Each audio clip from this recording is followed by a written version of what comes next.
Right, hello fellow chrome heads. I'm Dags, aka Daryl, billiNUDGEl exhaust service.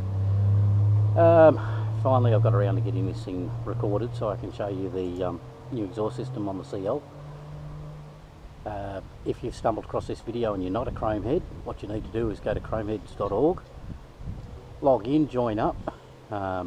If you've got any C bike, doesn't matter whether it's just a straight out C, a Montauk, an independent, a CL, CLC, they're all the same, and everyone on this site's willing to help you and try and get your bike sorted out for you, or at least organise rides and things. Anyway, what I'll do, first of all, I get in trouble because I haven't posted any pics of this bike yet for the chromies. So she's tatty, she's old. I bought it second hand. It had 92,000 kilometres on the clock. It's now up around almost 120,000 k's.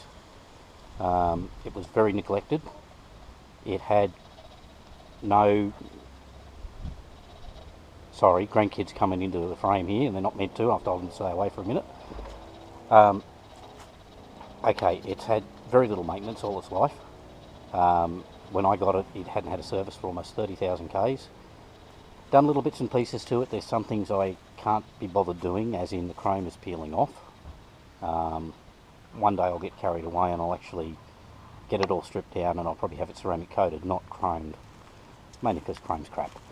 Anyway, here's the old beastie, and like I say, she's a little bit rough in places. You'll see a few of the modifications I've done, as in the stereo's gone. I have driving lights that I've put on it, which basically are the best ones that you can ever buy, and well, if you need a link to these lights, I can actually get you one of those as well. Anyway, here's the old beastie. Alright, she's just had a bath. It's been neglecting one for a while. As you can see, chrome's a little bit tatty. On this side, Infinity stereo from Harman Garden. Got rid of the stereo that was in the pannier. It's not there anymore, so there's more room for carrying things. We have a cheap Chinese chromed rack. Maybe cheap, but it's built fairly well, and it's nice and solid, good welds on it. As you can see, it runs twin aerials. Reason for that is stereo reception on this bike is absolutely crap with the original stereo. This one actually picks up radio better than, well, any of our vehicles. The exhausts themselves, these ones are only basically temporary exhausts. They've been placed on there, well, in the R&D stage more than anything. These are made out of mild steel. They are the same shape and the same dimensions as what the stainless steel ones are going to be. Now, the stainless steel ones are going to be made out of 409 stainless, which is a ferrite stainless. It's got incredible heat properties. It lasts very well. It expands, it contracts, does everything it's meant to do. As you can see, the mounts on this one are only temporary. The new ones will actually have a pressed stainless steel mount up in there. The new pipes are also going to have ceramic coating on them.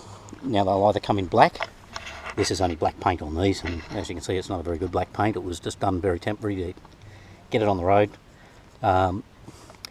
The aluminium look is, well, can only be described as polished aluminium. It's very robust. It doesn't chip. It shouldn't stain.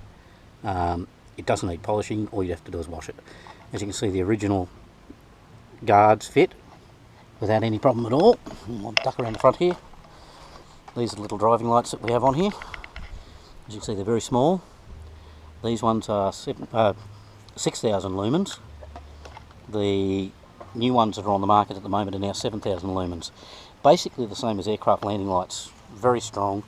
They're a combination spot flood, and you can see just about everything. Now, the other thing with these exhausts is they have a catalytic converter built into each end. Right, the cats live in this front section of exhaust. They're a direct inline cat, unlike the original BMW muffler, which was actually a transverse cat. It sits across in the collector plate. Now, as the gas comes down, it can't go through the cat properly. It actually hits it side on. Now, That's not a good thing, even if it is a stainless substrate cat, because it actually damages the fins on the cat, and eventually they block up and they don't work. These are dead straight. They're a 3-way Euro 4 cat, stainless substrate. They're the latest technology, and what we're getting out of this at the moment is 0.01 above lambda. Now, in technical speak, that basically means that the air coming out of the exhaust is almost as clean as the air going in, which means that it'll pass any EPA or, I suppose, MOT tests if you're in England. European tests, definitely passes all Australian tests. Now, we'll just spark it up for you. As you can hear, it's not loud, it's quite deep. It's not a bad noise at all, really. You can still hear the stereo running. A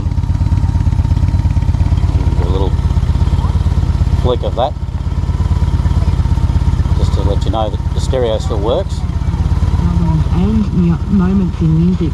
Stereo still works. Get involved to the first one. So, and you can hear the stereo while riding. I'll just give it a little tiny rev for you.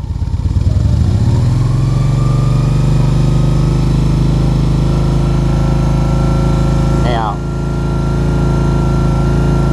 that's roughly about 75 mile an hour if you're in the States, or around 115 kilometres an hour if you're here in Australia, the revs I just had that at. So it's not loud. When you're actually on it, you pick up so much wind noise that you don't actually notice the tone difference at all.